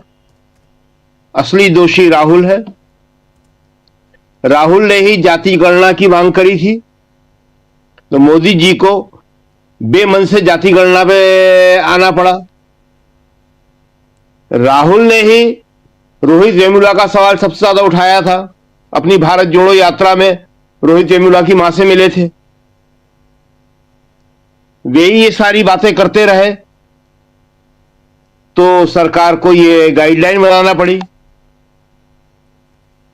अब जो है ये पूरी राजनीति जो है मोदी जी रिएक्शन में चला रहे हैं, और रिएक्शन में कोई भी राजनीति लंबे समय तक नहीं चल सकती है। देखिए, ये जो है सारा का सारा जो मामला है वो अपने आप में बहुत स्पष्ट है। मोदी जी जो कोशिश कर रहे हैं कि दोनों को साध लें, ये किसी भी तरह संभव नहीं है। इंटरेस्ट क्लेश हो रहे हैं, दोनों के इंटरेस्ट अलग अलग है, यही कोशिश अखिलेश कर रहे हैं। दोनों के इंटरेस्ट अलग अलग है, जो भी ये कोशिश करेगा वो दोनों जगह से जाएगा, न यहां कुछ मिलेगा उसको, न वहां कुछ उसको मिलेगा। ये स्टैंड लेने का मौका है, स्टैंड लेना ही पड़ेगा आपको। देखिए, सवर्णों का जहां तक सवाल है, तो सवर्ण तो डिप्लोमेट जो है थोड़ा इधर होता है और हो रहा है। सवर्ण अपने समर्थन भी कर रहा है, सवर्ण का एक हिस्सा इस नोटिफिकेशन का समर्थन भी कर रहा है, मंडल के समय भी किया था। छोटा बड़ा हिस्सा अलग बात है कि छोटा हिस्सा कहां था, बड़ा हिस्सा कहां था, लेकिन सबसे बड़ी समस्या यह है कि दलित पिछड़े जो हैं वो क्या कर रहे हैं, वो दूसरों को खुश करने के लिए कर रहे हैं। मुझसे कोई नाराज ना हो जाए, सदियों का डर है, हम मानते हैं, लेकिन उस डर से आज बाहर निकलने की जरूरत है। आपके पास डॉक्टर अंबेडकर जैसे नेता हुए हैं, लेकिन अभी भी दलित और पिछड़ा जो है वो अपने डर से बाहर नहीं निकल पा रहा है। कुछ नहीं मिलेगा फिर। और ये नेताओं पे है, राजनीतिक नेतृत्व पे है, सामाजिक नेतृत्व पे है, शैक्षणिक नेतृत्व पे है कि वो अपने समाज को जगाएं। जब तक वो अपने समाज को नहीं जगाएंगे, ये सारी की सारी बातें राजनीतिक हैं। राजनीति का सबसे बड़ा काम होता है अपने लोगों को शिक्षित करना, समझाना, नागरिकों में सही चेतना भरना। ये राजनीति का सबसे प्रमुख काम होता है, जो अब खत्म हो गया। नेहरू किया करते थे, ये लाल बहादुर शास्त्री तक को क्लासों में पहुंचाया करते थे वो पढ़ने के लिए। तो ये जब तक दलित और पिछड़ों का नेतृत्व नहीं करेगा, तब तक उन्हें जो अधिकार है वो नहीं मिलेंगे। इसी तरह नोटिफिकेशन उनके जो है कैंसिल होते रहेंगे। देखिए राजीव जी, आजाद भारत में 3 पैमाने ऐसे हुए हैं, ये हम विचारधारा की बात कर रहे हैं और बड़ी जरूरी है, जहां पे ज्यादातर लोग जो है खरे नहीं उतर पाए और वही असली थे। सबसे पहला मंडल का ही था, 1990 में आया था। उस वक्त हमने बड़े बड़े लोगों को देखा, संपादकों को, लेखकों को, बुद्धिजीवियों को, पत्रकारों को तो खैर कोई बात ही, पत्रकार तो किसी गिनती में ही नहीं आते हैं, किस तरह विचलित हो गए थे। वो लड़ाई भी विचारधारा की थी। वीपी सिंह राजनीतिक आदमी थे, लेकिन एक विचारधारा के स्तर पे, सामाजिक न्याय के स्तर पे शुरुआत थी कि क्या पिछड़ों को अधिकार मिलना चाहिए। उसके बाद बाबरी मस्जिद, अखबारों के दफ्तर में मिठाइयां बांटी गई थी उस दिन, जिस दिन बाबरी मस्जिद को विध्वंस किया था इन्होंने, नारे लगे थे। आज हमने कुछ दोस्तों से पूछा, बता नहीं रहे हैं कि हमने कहा सुप्रीम कोर्ट के फैसले के बाद भी क्या मीडिया हाउसों में नारे लगे, खुशी मनाई गई है? कि शाम को बताएंगे आपको, शायद शाम को पार्टी होगी। हमने कहा ठीक है। और तीसरा, जब सोनिया गांधी ने महिला बिल पेश किया संसद और विधानमंडलों में 1/3 महिला आरक्षण का, उस वक्त तो मतलब लोग बड़े अश्लील और फुआ ढंग से महिलाओं के विरोध में खड़े हो गए। तो ये 3 पैमाने, 1 या 2 पैमानों पे कई लोग खड़े उतरते हैं, लेकिन तीनों पे वही उतरते हैं जिनके पास एक कमिटमेंट होता है, एक आइडियोलॉजी होती है, एक विचारधारा होती है जी। और वो बड़ी जरूरी है। और राजनीति से वो लगातार गायब होती जा रही है। और हम यह कहना चाहेंगे कि वो विचारधारा आज अगर किसी में दिखती है तो निश्चित ही रूप से राहुल गांधी में दिखती है। राहुल विचारधारा के स्तर पे कहीं पे भी आपको डामाडोल, कमजोर दिखेंगे नहीं, मजबूत है वो पूरी तरह। और अभी आप जो जिक्र कर रहे थे कांग्रेस के स्टैंड का, तो हम बता दें, आपने बड़ा सही नाम लिया। आप ये सब बड़ी अच्छी तरह देखते रहते हैं, पढ़ते रहते हैं। अजय कुमार लल्लू ने पहले भी किया था और आज भी किया। बहुत लंबे लंबे उनके बयान आ रहे हैं, लेकिन बड़े स्पष्ट हैं और बहुत साफ तौर से वो बात कर रहे हैं। अजय राय का भी हमने देखा, मगर अजय कुमार लल्लू का कोई जवाब नहीं है। हमने अभी तक 2 देखे हैं उनके, और लल्लू जो है बहुत साफ तौर पे इस पे अपने ही स्टैंड कर रहे हैं। कांग्रेस का स्टैंड तो कह नहीं सकते, क्योंकि पार्टी का स्टैंड तो पार्टी के उच्च स्तर से ही आता है, और पार्टी का स्तर जो होगा राहुल का होगा, तो राहुल का स्टैंड तो साफ है, क्योंकि जाति गणना की मांग उन्होंने की थी, सामाजिक न्याय की मांग वो कर रहे हैं। तो ये जो पूरी की पूरी लड़ाई है, इसमें क्लास सिंपैथी किसकी किसके साथ है? हमारा अपना वर्ग है, हमारा अपनी क्लास है, उसके साथ हमारी सिंपैथी है। लेकिन जब विचारधारा की बात आएगी तो हम अपनी क्लास के साथ भी खड़े नहीं होंगे। यह सबसे बड़ी बात है, और यह राजनीतिक नेतृत्व को समझना चाहिए। बाकी लेखक, पत्रकार, बुद्धिजीवियों को भी वो जितना समझ पाए उतना समझ पाए, लेकिन वो ज्यादा मैटर नहीं करता है। सबसे ज्यादा मैटर करता है राजनीतिक नेतृत्व, कि वो इस बात को किस तरह लेते हैं। जी राजीव जी। जी बिल्कुल। यूजीसी नया नियम, नए गाइडलाइंस और उसमें सियासत, उसके पीछे की राजनीति क्या है, प्रशांत जी? देखिए, जब मंडल कमीशन लागू हुआ था तो हम देख रहे थे कि सड़कों पे दिल्ली में ही लोग जो अपर कास्ट के सवर्णों के स्टूडेंट थे, वो जूता में पॉलिश कर रहे थे कि हमको यही काम करना पड़ेगा। इतना असंवेदनशील वो प्रोटेस्ट था। इसलिए मैं कह रहा हूं कि वो मंडल का विरोध समाज का एक लंपट वर्ग कर रहा था, और वही लंपट वर्ग आज भी दिखाई दे रहा है। दूसरी बात, कि इस पूरे यूजीसी के मामले में राजनीतिक पार्टियां तो थी नहीं शुरू से। ये तो वंचित वर्ग का संघर्ष है। जो रोहित वेमुला की माँ और पायल तड़वी की माँ गई सुप्रीम कोर्ट, उनके पीछे कोई पॉलिटिकल पार्टी नहीं थी। उनके पीछे अंबेडकरवादी लोग थे, वंचित समाज के लोग थे। अभी हाल फिलहाल में, मतलब 10-20 सालों की बात मैं कर रहा हूँ राजीव जी, 2 अप्रैल 2018 में जो भारत बंद हुआ सुप्रीम कोर्ट के एक फैसले के खिलाफ, इसमें कि SC/ST एट्रोसिटीज प्रिवेंशन एक्ट को कमजोर किया गया था, वो किसी पॉलिटिकल पार्टी का नहीं था, ना किसी संगठन का था, वो स्वतःस्फूर्त था। और इतना सफल भारत बंद आज तक नहीं हुआ कि ना किसी ट्रेड यूनियन का, ना किसी पॉलिटिकल पार्टी का। सरकार को एकदम झुकना पड़ गया था। अभी इस यूजीसी के मामले में भी मैं 50 वीडियो या सोशल मीडिया के कमेंट, पोस्ट, लोगों से बात देख चुका हूं। एक ने भी नरेंद्र मोदी का धन्यवाद नहीं दिया इस काम के लिए। उन्होंने अपने संघर्षों को सलाम किया। उन्होंने डॉक्टर अंबेडकर की बात की। वहां तो चल रहा है जय भीम जय संविधान। तो ये इस मुद्दे ने क्या किया है राजीव जी, कि सामाजिक चेतना को बढ़ा दिया है। और मंडल के समय तो वंचित समाज का मध्यम वर्ग कम छोटा था, अब तो बहुत बड़ा मध्यम वर्ग है। उनके अपने बुद्धिजीवी हैं, एक्टिविस्ट हैं, थिंक टैंक हैं, सोशल मीडिया पे बड़ा असर है उनका। तब वो किसी पॉलिटिकल पार्टी के मोहताज अब नहीं है। पॉलिटिकल पार्टी को अपना स्टैंड लेना पड़ेगा। दूसरी बात, नरेंद्र मोदी क्या किसी एक पॉलिटिकल रैली में, बंगाल में भी जाएंगे, तमाम जगह रैलियों पर जा रहे हैं, क्या किसी एक पॉलिटिकल रैली में वो कह सकते हैं कि मैंने SC/ST OBC का सम्मान रखने के लिए यूजीसी से बनवाया तो सुप्रीम कोर्ट में रोक लगा दी? क्या वो कह पाएंगे? ये कहने का हिम्मत उनके अंदर है इतनी गालियां सुनने के बाद इस लंपट वर्ग की? क्या नहीं कहा इनको? जाति सूचक गालियां उनको दी, नरेंद्र मोदी को दी।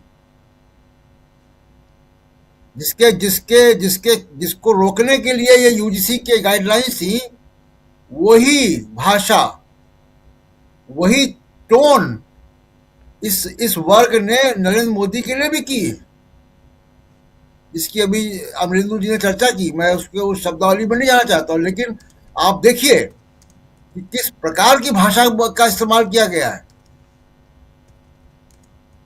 तो इसलिए ये जो राजनीति है, इसको ये मतलब नरेंद्र मोदी भुना पाएंगे, इसके लिए बड़ी हिम्मत चाहिए, VP सिंह जैसी हिम्मत चाहिए। दोनों हाथ में लड्डू, जो आपने बात कही, वो दोनों हाथ में लड्डू की बात हो नहीं सकती। और जहां तक राहुल गांधी की बात है, तो राहुल गांधी की वजह से ही, राहुल गांधी के स्टैंड की वजह से कर्नाटका और तेलंगाना असेंबली में रोहित वेमुला एक्ट आ रहा है। मोदी जी के अंदर ये पॉलिटिकल विल हो तो ले आए सेंटर में, और उसको शेड्यूल 9 में भी डाल दे ताकि सुप्रीम कोर्ट कुछ कर ना पाए। वो नहीं कर पाएंगे। तो दोनों हाथ में लड्डू की बात चलती नहीं है राजीव जी। और ये सामाजिक चेतना इस मामले में इतनी बड़ी है कि उसका असर भविष्य की राजनीति में आएगा, और उसको मोदी जी भुला नहीं पाएंगे, क्योंकि उनकी गिनती, ये जो वर्ग है, ये जो सामाजिक चेतना वाला वर्ग है, वो बीजेपी RSS को एक मनुवादी पार्टी के तौर पे देखता है जी। वो जितना जितना बड़ा होगा उतना उतना उसका असर व्यापक होगा। जी राजीव।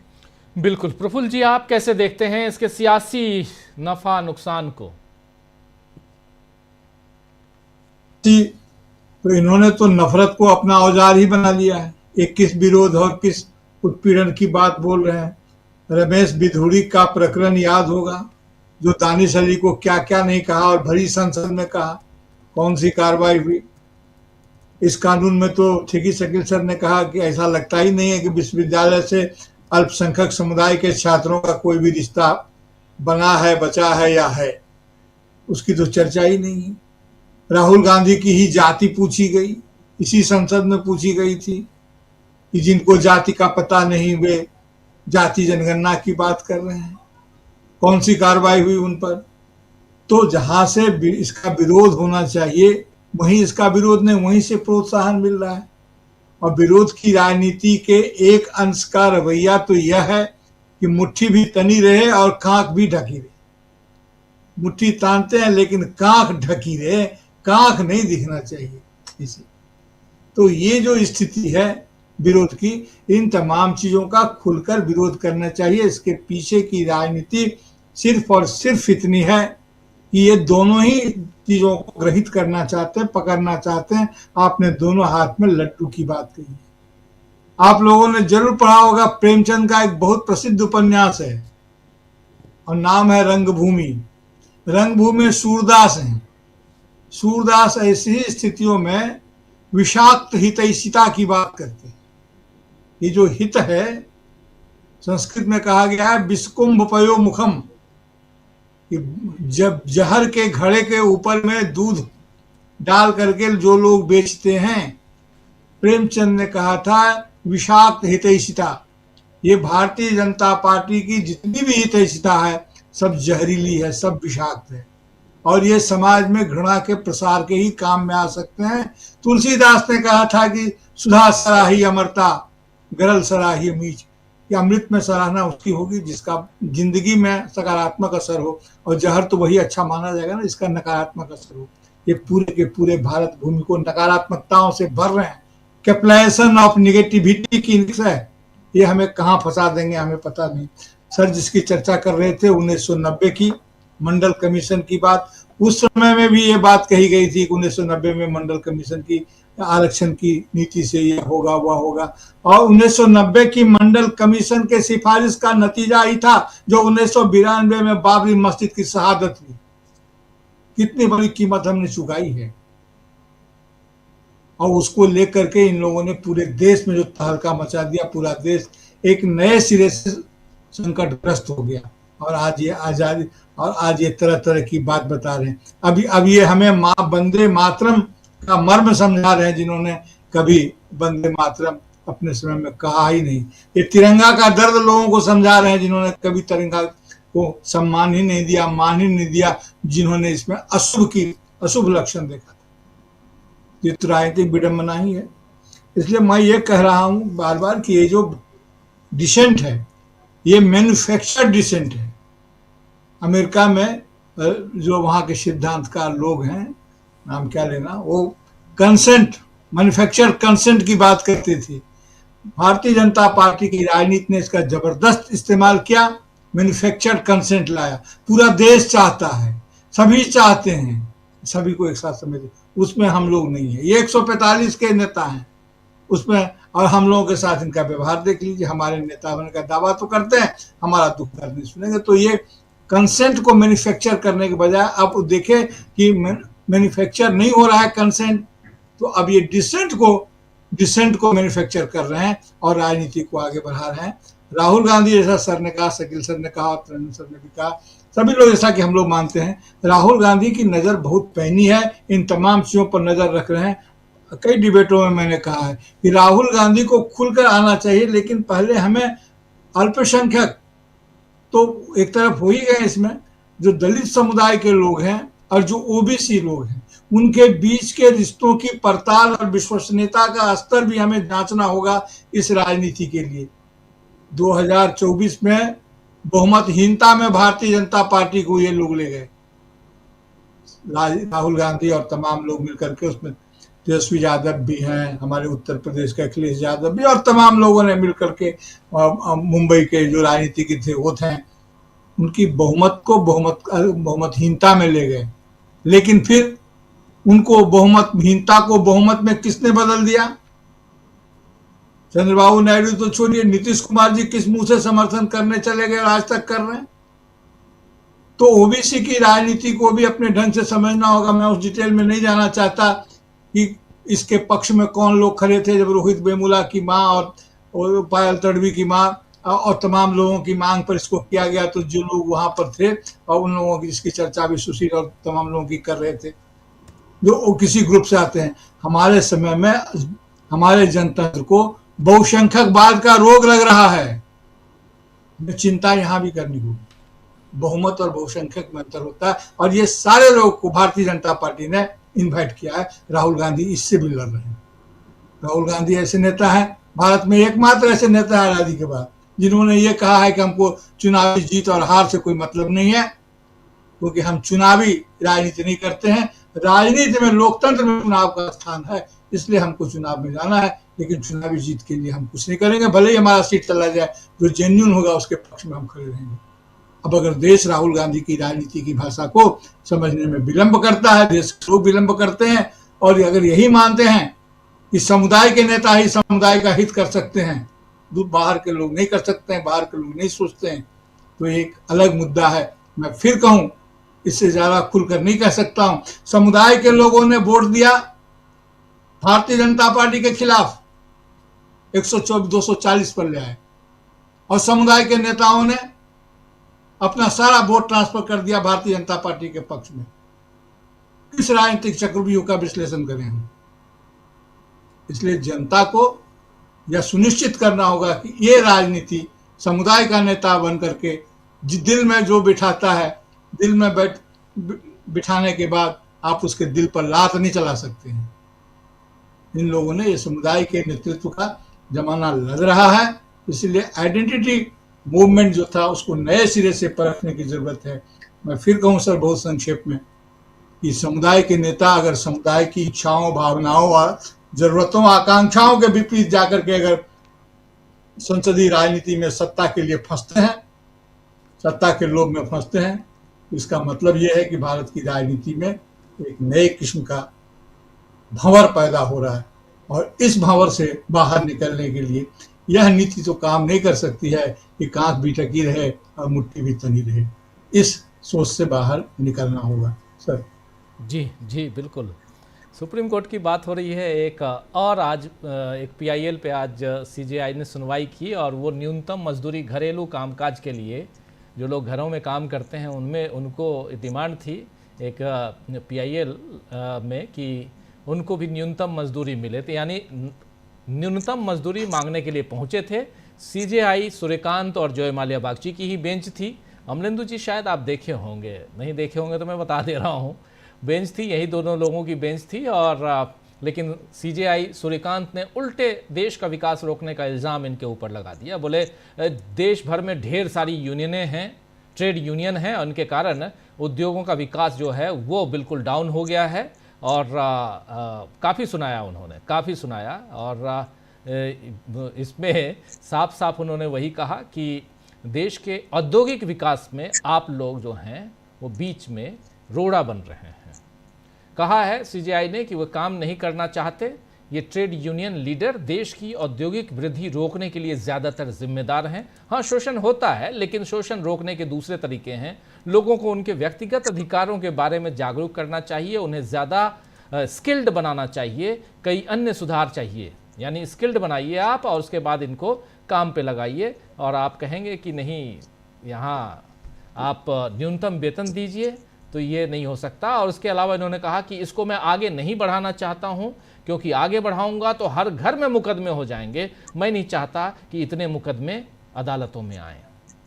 यानी ट्रेड यूनियन इस देश के औद्योगिक विकास में बाधक हैं, ये कहना है हमारे देश के सीजेआई जस्टिस सूर्यकांत का।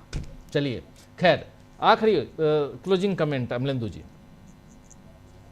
राजीव जी, ये क्या गनीमत है कि जस्टिस सूर्यकांत ने ये नहीं कहा कि ये प्रेरणा मैंने प्रातः स्मरणीय, खैर मैं नहीं कहूँगा, किसी और के लिए जो कहते हैं उनसे ली है, क्योंकि वो भी कहते हैं कि जो है काम लोग नहीं करना चाहते और यूनियनबाजी करते हैं। ये राजीव जी असल में मानसिकता को भी दर्शाता है कि आपकी मानसिकता क्या है। आप अगर यूनियंस को बता रहे हैं कि सब वो औद्योगिक विकास में बड़े नुकसान करते हैं, तो भाई ये उद्योग बंद क्यों हुई चलाने? कौन सी यूनियन ने कौन सा उद्योग बंद करा दिया? ऐसा कोई डाटा भी तो रखना चाहिए ना, कि भाई फला यूनियन ने फला जो था वो उद्योग बंद करा दिया, इसकी वजह से उद्योग बंद हो गए। राजीव जी, हम लोग जहाँ नोएडा, ग्रेटर नोएडा में रहते हैं, यहाँ कई विदेशी कंपनियां आई और उसमें देवू जैसी कंपनी भी थी, उसने भी यहाँ बनाए अपने। मोजर बियर थी यहाँ जो सीडी बनाया करती थी। हुंडई की थी यहाँ पे बना करता था। तमाम बंद हो गई। किस यूनियन ने बंद करा दिया? ये बताया जाना चाहिए। अगर आप आरोप लगा रहे हैं, मतलब ये तो आरोप ही है राजीव जी। आप संवैधानिक पीठ पर बैठे हुए हैं, संवैधानिक संस्था के सर्वोच्च पद पर बैठे हैं, और आप अगर राजनेताओं की भाषा बोलने लग जाएंगे तो ये तो बड़ा दुर्भाग्य की बात है। आपका अपना मत हो सकता है, आप उसके कानूनी तौर पे बात कीजिए ना, कि कानूनी तौर पे ठीक है कि नहीं है, आपको जो कहा गया है। लेकिन राजीव जी, अब ये समस्या बढ़ती चली जा रही है कि हर संवैधानिक संस्था के पद पर बैठा हुआ व्यक्ति पहले भाषण देता है, उसके बाद कानून की बात करता है। तो कानूनी तौर पे आपकी चीज ठीक हो सकती है, आपने उसको खारिज कर दिया, लेकिन भाषण की इसमें आवश्यकता क्या थी? भाषण तो राजनीतिक है। तो ये है राजीव जी। दूसरा राजीव जी, जो इसका जो लेने का लाभ लेने की बात है कि साहब मोदी जी इसका लाभ लेंगे कि कौन इसका लाभ लेगा, आपको याद हो राजीव जी कि क्या मंडल कमीशन की रिपोर्ट लागू होने से पहले इस देश के अंदर जो मंडल की पॉलिटिक्स करने वाले सबसे बड़े नाम, 3 नाम थे, और उस समय नारे लगा करते थे कि मंडल के हैं 3 दलाल, लालू, वीपी शरद पासवान। क्या शरद यादव या रामविलास पासवान ने वो मंडल कमीशन की रिपोर्ट लागू होने से पहले कोई आंदोलन किया था मंडल कमीशन की रिपोर्ट लागू हो? मुझे ध्यान नहीं, आप में से किसी को याद हो तो बिल्कुल बताइएगा। प्रशांत जी को याद हो, शकील जी को याद हो, बिल्कुल बताएं। और जब लागू हुआ मंडल कमीशन की रिपोर्ट, तो सबसे पहले जनता दल तोड़ के जाने वाले मुलायम सिंह यादव थे, और उसके बाद हमने रामविलास पासवान और शरद यादव दोनों को देखा किस तरीके से एनडीए के साथ गए। मैं राजीव जी देख रहा था 1997-98 का राष्ट्रीय सहारा का हस्तक्षेप निकला करता था, उसमें रामदास आठवले और आरएस गवई का एक संयुक्त इंटरव्यू था, और पांडे जी ने लिया था, और उसमें दोनों कह रहे थे कि हम कांशी राम को अपना नेता मान लेंगे अगर वो बीजेपी से अपने संबंध खत्म कर दें। तो आज काशीराम जी को रामदास आठवले अपने नेता मान रहे हैं कि नहीं मान रहे हैं? मायावती क्या कर रही हैं? तो जो सवाल था, प्रफुल्ल जी कह रहे थे कि जाति का जो नेता है वही जाति की भलाई करेगा, तो इस पर भी बात करनी पड़ेगी। जाति की अस्मिता की जो राजनीति पॉलिटिक्स है, उसने भी सामाजिक न्याय को बहुत ज्यादा नुकसान पहुंचाया है। तो इसलिए अब आने वाले समय में ये जो जाति की राजनीति जो करते हैं, जाति अस्मिता की, वो सामाजिक न्याय के कितने पहलू हैं सबके सब सामने आ जाएंगे, और सबका चरित्र सामने खुलकर आ जाएगा राजीव जी। मुझको ऐसा लगता है मोदी जी ने भले ही वो तिकड़म में कुछ किया हो या करवाया हो, लेकिन उनकी भी पोल खुलेगी और पोल बाकियों की भी खुलेगी, मुझको ऐसा लगता है राजीव। बिल्कुल बिल्कुल सही कह रहे हैं आप। तो सुप्रीम कोर्ट आज छाया रहा, सुप्रीम कोर्ट सुबह से लेकर शाम तक, और उसमें भी कोर्ट नंबर 1 में। जी प्रशांत जी, प्लीज अपनी बात जोड़िए जी।